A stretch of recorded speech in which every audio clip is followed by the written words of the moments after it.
Sekarang kita singkat saja Bapak Ibu, bicara ada 3 bagian, 3 hal.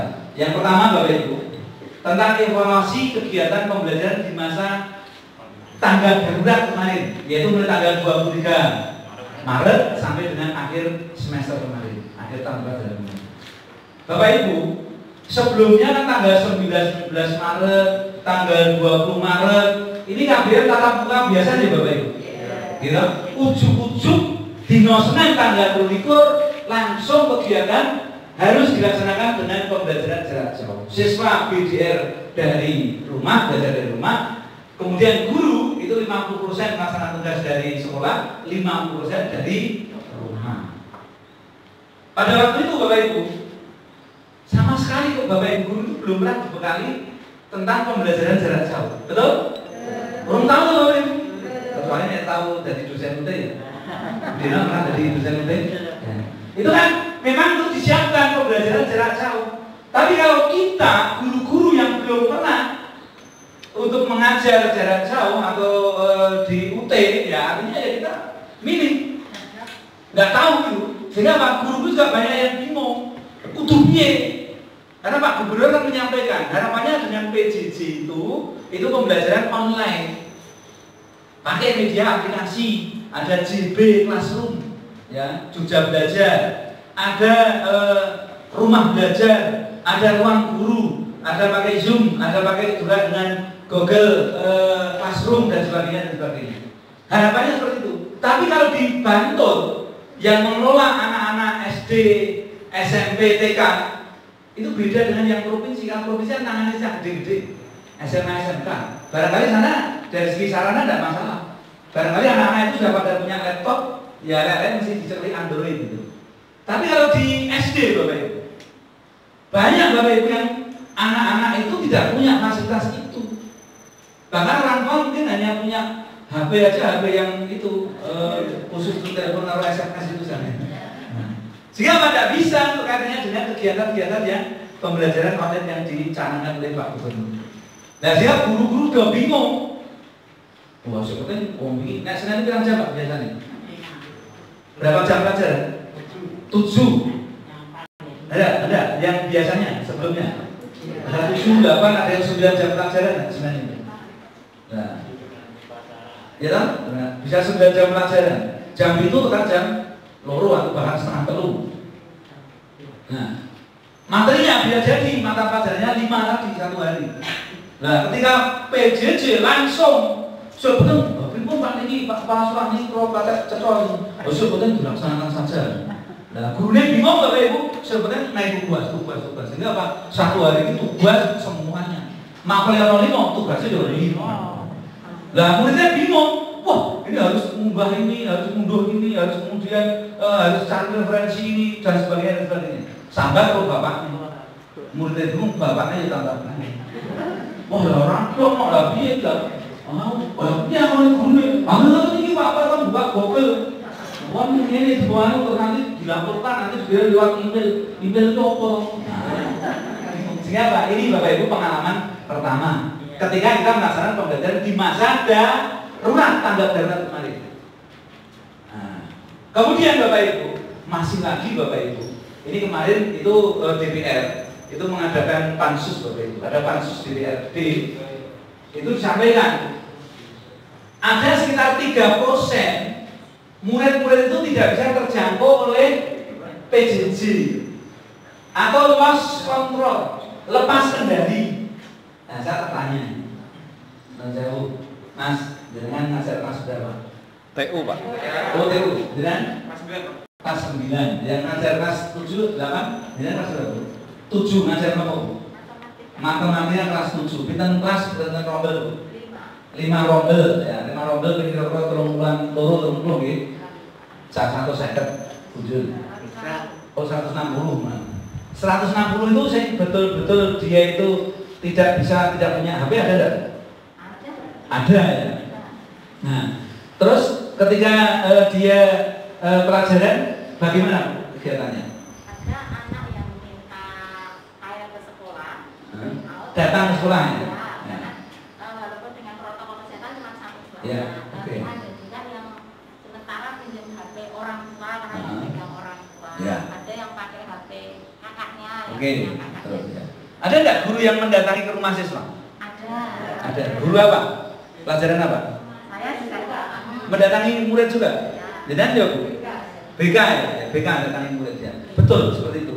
Nah, ini kondisinya memang tadi yang dikatakan oleh DPR bahwasanya ada yang 30% itu pas kontrol, bisa jadi. Karena saya juga bisa keliling ke sekolah-sekolah termasuk juga di SD apalagi. Ini banyak anak-anak yang tidak bisa terjangkau alat komunikasi. Ada mungkin satu HP-nya dibawa bapaknya kerja, lihat hari sore. Nah, itu tidak bisa kan? Nah, makanya apa? Ada guru yang harus datang ke rumah mendatangi siswa. Orang tuanya biar datang ke sekolah atau sedang datang ke sekolah ngambil materi pembelajaran dan ambil tugas-tugas. Baru nanti dikerjakan di rumah, minggu berikutnya mengembalikan mengulang tugas dan ambil tugas yang baru. Seperti itu kenyataannya. Bapak Ibu, ini wes, tapi alhamdulillah Bapak Ibu, kemarin itu kita masih dipayungi, ada payung hukumnya yaitu SE Mendikbud nomor 4 tahun 2020. Bahwasanya yang namanya kegiatan pembelajaran di masa tanggap darurat kemarin tidak untuk mengukur ketuntasan kurikulum. Alhamdulillah, ini rasa suruh-suruh ini. Tapi ini ada lagi juga. Udah terangnya, gurunya dongeng itu gas mampur, orang mengukur ketuntasan kurikulum nggak ternyata. Nah, ya. Tapi memang seperti itu, kita juga harus tahu kondisinya anak-anak itu beda-beda. Ada yang tidak punya HP, ada yang sudah dijangkau. Sehingga Pak Menteri mayungi seperti itu. Bahkan ujian aja yang tadinya itu direncanakan batal Bapak Ibu. SMK itu ujian Bapak Ibu. Betul Bapak Ibu? Wes ujian, itu aja orang tinggo Bapak Ibu. Orang tinggo itu hasil ujiannya itu. Yang SMA baru akan ujian, batalkan. Yang SMP belum ujian, batalkan. Yang SD, USBN, batalkan. Bahkan PAT, penilaian akhir tahun, itu aja tidak wajib. Makanya Pak Dibantu saya mengeluarkan surat edaran tidak PAT tapi penugasan pengganti PAT. Nah, sehingga itu untuk dasar menggawe nilai rapor. Nilai rapor do galak-galak terus-terusan kok. Pelit-pelit kok. Lah iya wong murid aja ya seperti itu kondisinya. Jenengan ana bojo tuh kotak bau itu ulung total. Laki-laki memang ya kondisi Bapak Ibu. Di sana kampungnya di lockdown ayo piye. Barang salaman dengan lebaran. Jadi ini tanggap darurat serba tidak pasti Bapak Ibu. Bahkan pas ada PPDB juga Bapak Ibu. PPDB juga kacau Bapak Ibu. Saya yang paling berat Bapak Ibu. Saya itu dilalai HP saya Bapak Ibu. HP saya itu kan saya pakai untuk hotlines Bapak Ibu. Mungkin satu-satunya kepala dinas se-Indonesia sehingga HP pribadi untuk hotline PPDB itu Pak Isdamuko. Iya Bapak Ibu, kecuali juga pakai nomor kantor, nomor saya. Sehingga saya itu jam 2 pagi, dini hari, jam 1, jam 12, jam 11 malam HP saya berdering, kemudian saya ada WA itu biasa. Dan saya jawab Bapak Ibu. Karena saya ingin tahu juga masyarakat langsung kayak apa kondisinya dan belum jelasannya itu, sehingga saya tahu ternyata masalah ini. Bapak Ibu, kita kemarin PPDB-nya beda dengan yang tahun-tahun dulu. Tapi itu tidak salah Bapak Ibu. Bahkan saya jamin PPDB di Bantul itu yang paling benar sesuai dengan aturan Bapak Ibu. Betul. Kok tidak pakai nilai Pak? Aturannya cocok. Jadi baca surat edaran Mendikbud nomor 1 tahun 2020. Bahwa PPDB jalur zonasi maupun jalur afirmasi tidak boleh menggunakan nilai untuk alat sains. Laporan pokok nonton Pak, ini salah. Sehingga Pak Jokowi kemarin banyak yang protes Bapak Ibu. Kepala dinasnya bukan sama saya kok, iya Mas sana. Karena kan kepala dinasnya teman itu di Serandaan. Wah, repot Pak, banyak yang protes juga. Kenapa? Ya ini kan nilainya beda-beda. Tidak ada standar nilai rapor antar sekolah, betul? Betul nggak? Betul. Iya, satu sekolah mungkin dia nilai itu ketat Bapak Ibu. Jadi sekolahnya maju bagus, tapi KKN-nya ya ketat Bapak Ibu. 75, 76 gitu KKN. Sehingga apa? Nilai rapor itu lari dari sana. Paling paling dia 70 itu hebat Bapak Ibu. Itu juara kelas Bapak Ibu. Sementara ada sekolah nilainya itu 90, 90 itu paling elek Bapak Ibu. Dan sehingga apa? Nggak adil ini kalau nilai dijadikan standar untuk seleksi PPDB karena tidak ada nilai rapot yang standar. Karena tidak ada ujian, makanya doakan semoga nanti ke depan kondisinya sudah aman. Kita nanti ada ujian sekolah daerah USD. Jadi nanti ada yang SD mau benar masuk SMP, yang SMP untuk masuk SMA SMK. Nanti pakai seleksi itu. Kenapa? Kemarin nggak pakai itu, dan itu betul kita nggak pakai itu.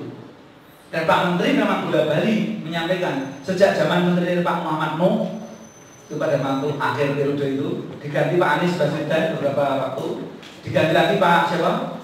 Muhajir, terakhir kan sekarang berapa? Siapa? Nadiem. Pak Nadiem Makarim. Itu yang namanya PPDB, itu ada istilah PPDB zona. Itu kan baru ada Pak Nuh itu muncul. Maksudnya apa? Jangan sampai terjadi pemusatan nilai-nilai yang baik itu hanya terfokus pada satu sekolah saja. Dan ini di SMA sudah kelihatan sejak 2 tahun yang lalu, Bapak Ibu. Saya tahu persis karena saya pernah jadi kepala sekolah di SMA Santen, saya 3 tahun, di SMA 1 Bandung saya 6 tahun, saya di SMA 2 Bandung saya 5 tahun. Saya tahu persis bahwa nilai PPDB yang paling gede itu mesti SMA 1 Bandung, kemudian SMA 2 Bandung. Dengan donasi Bapak Ibu, ternyata kemarin nilai rata-rata NEM tertinggi yang masuk di Batu itu bukan dari SMA 1 dan SMA 2. Dari mana Bapak Ibu? Santen. SMA Santen itu yang nilainya tertinggi Bapak Ibu. Karena memang anak Santen juga pintar, SMP Santen itu banyak yang nilainya tinggi. Tambah SMA ACP Galur. SMP Galur itu di sini 2 itu orang dominan yang pantas Bapak Ibu. Karena jauh kalkulasinya. Nilai SMA itu yang Bantul Bapak Ibu. Nah setelah ada donasi tidak bisa di SMA 1. Bisanya nih Santen, jika Santen di sini dulu. Nah artinya apa? Nilainya itu merata Bapak Ibu. Demikian juga ini Bapak Ibu. Kemarin saya dilapori sama kepala sekolah SMP 2 Santen Bapak Ibu. Pak alhamdulillah dengan model PPDB kemarin itu anak-anak yang nilainya bagus di kelas di Santen itu tak kumpulkan orang kelas. Alhamdulillah. Sini. Artinya betul itu tidak harus dengan nilainya yang baik numpuk apa ini SMP 1 Bantul, SMP 2 Bantul. Dan nanti saya pikir-pikir itu oleh pulau kereta nanti. Ya? Nah, itu jadi kalau Pak Menteri juga AP. Ya kan? AP Pak Menteri. Nah, terus kok umur Pak? Itu lihat itu Permendikbud nomor 44 tahun 2019. Pasal 25. Tegas Bapak Ibu. Yang namanya PPDB jalur zonasi, itu Bapak Ibu itu menggunakan zonasi wilayah. Kita betul dan benar Bapak Ibu. Yaitu dengan zonasi radius 500 meter. Itu ada tetangga-tetangga sekolah. Kalau ngarepe sekolahan, di sekolah itu orang tombol itu diutamakan. Padahal ada istilah school based society. Sekolah berbasis masyarakat. Nah makanya dipahami Bapak Ibu dengan Pergub, dan itu lahirnya itu malam Bapak Ibu. Pak Bupati baru tanda tangan jam 11 Juni. Iya. Karena ada kasus masalah, Pak ini nangis tonggo sekolah merasa ketemu padahal ini jejer sekolahan. Nah ini sampai Pak Bupati gimana Pak Es? Kemudian kita rapat. Saya rapat dengan Pak Sekda, Pak Inspektur, Pak Asisten, Pak Kepala Bagian Hukum, kemudian kami dari Dinas Dipora, kemudian Pak Bupati lalu jam 10 malam Bapak rapat. Ini ruangnya Pak Sekda. Akhirnya Pak putuskan, oke, Pergubnya dirubah. Anak-anak yang radius 500 meter diterima, kuotanya 5%. Nah, saya undang itu Telkom saya. Maaf, Telkom bukan Telkom. Karena kami kan kerjasama PPDB pakai aplikasi Telkom. Saya undang kepada beliau apa tenang, yang namanya Telkom itu bagus. Itu saya dengan Mas Roni yang rumahnya itu di Bunga Sleman. Saya undang Mas, ini ada hal yang penting, urgen. Kita rapat dengan Pak Bupati di ruangnya Pak Sekda. Terus siapa? Tapi ini saya masih di rumah. Yaudah Pak, tak tunggu. Sampai di kantor, di ruang rapat saya sampaikan, Pak, Mas, ini kesannya Pak Bupati, ada payung hukumnya dirubah. Bahwasanya PPDB yang sekitar radius 500 meter itu wajib diterima. Jumlahnya 5%. Bisa tidak dengan merubah segera sistemnya? Jawabnya, bisa sih Pak. Orang busik bisa atau tidak? Ya bisa Pak, tapi ada beberapa hal yang menjadi pertimbangan. Apa? Satu, itu berarti nanti sistem itu berhenti. Karena kan online, kan aku terus Bapak Ibu. Nah, dengan ada yang dari Bapak Ibu, bengi Senin bengi itu mati loh bisa main tenang loh. Karena apa dirubah? Jadi ana sing nonton itu. Nggih. Boten orang punya pekerjaan daftar iklannya mesti Pak. Siang jam 10 juga mati, Pak. Nah, terus Bapak Ibu, masalahnya apa? Masalahnya Pak, saya butuh waktu untuk mengubah prosesornya ini. Berapa jam kira-kira? Agak lama Pak, paling cepat 6 jam. 6 jam? Iya, padahal ini jam 12 begini Pak, rapat waktu itu. Jam 12 kan besok jam besok. Kalau jadi, insya Allah jadi Pak. Oh, kerjaan.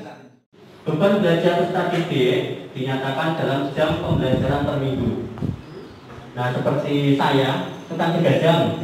Dan kemarin dipecah menjadi 2 kali seminggu, 2 jam sama 1. Dan nanti mana yang lebih cocok itu? Apakah 3 jam itu terus-terusan atau dalam seminggu itu dibagi atau dipecah? 2 jam dulu, baru tambah 1 sehingga total 3. Nah, monggo nanti saran ini dari Pak. Karena kita ini masih belajar juga Pak, jadi masih meraba-raba mana yang tepat untuk anak. Lanjut. Yang kedua, beban belajar di masa pandemi dalam 1 minggu masing-masing 28 jam pelajaran. Tadi sudah ya kita singgung. Nah, selanjutnya dari durasinya cuma 30 menit.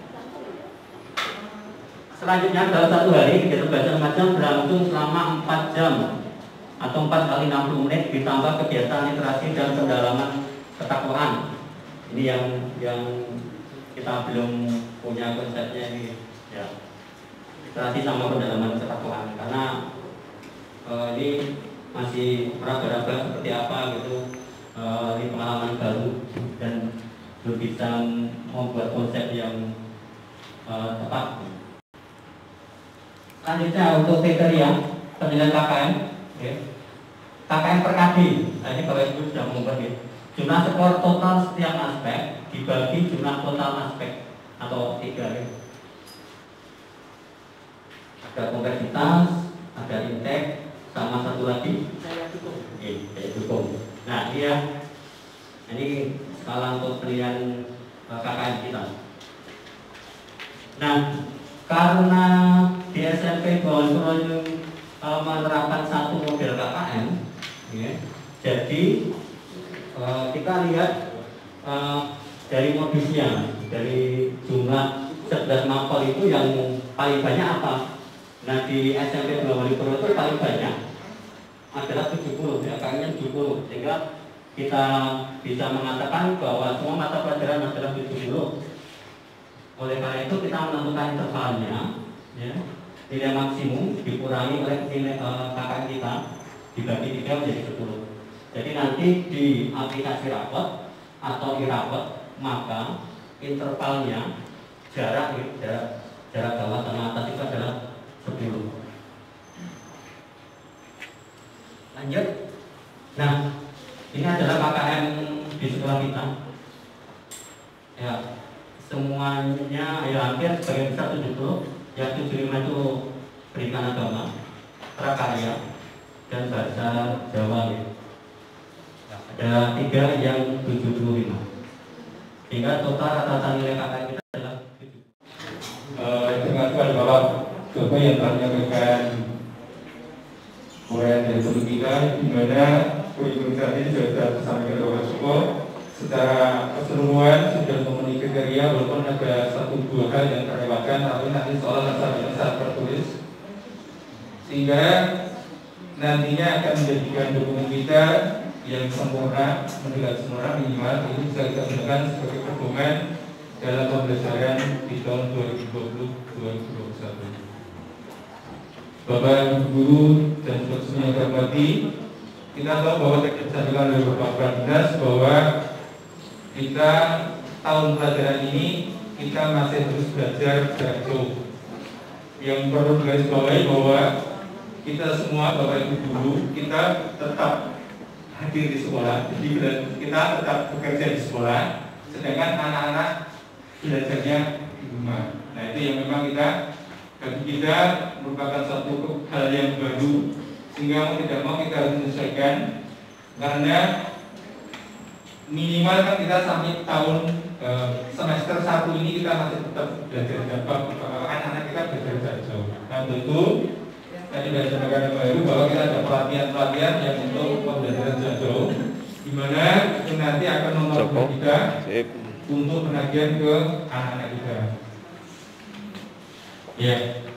Nah, beberapa hal yang akan saya sampaikan yaitu tentang tadi disampaikan oleh Pak Dinas bahwa kita untuk mudik memang kita harus menggunakan jadwal normal Bapak Ibu. Jadi 24 jam minimal, kemudian kita menggunakan minimal 42 jam pelajaran untuk setiap minggunya itu. Sehingga nanti soal dengan adanya penolongan tadi kita untuk TTG-nya tidak bermasalah.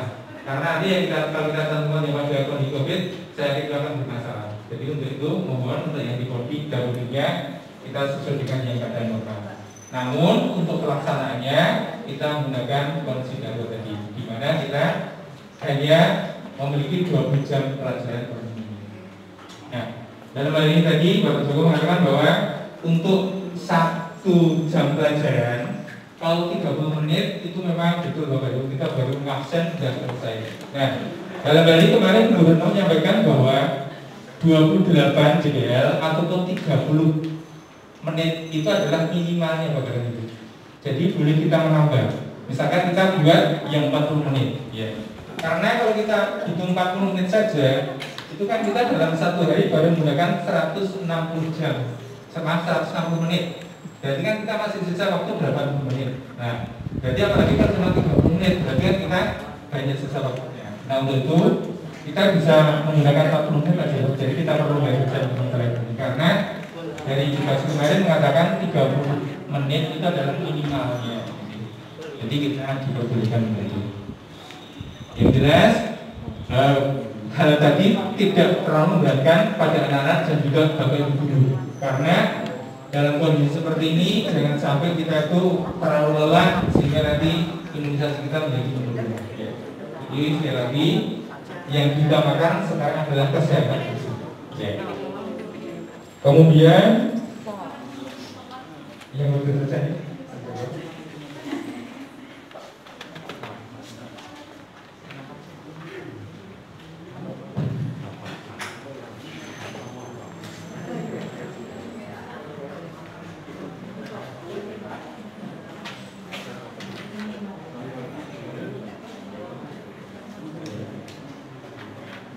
tadi ada beberapa hal yaitu tentang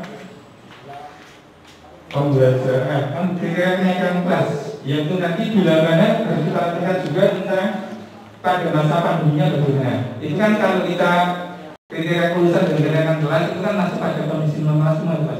Ya, kita belum nyambut pada pandemi itu seperti apa. Jadi mau nanti dilakukan agar nanti kita bisa membuat dua kurikulum.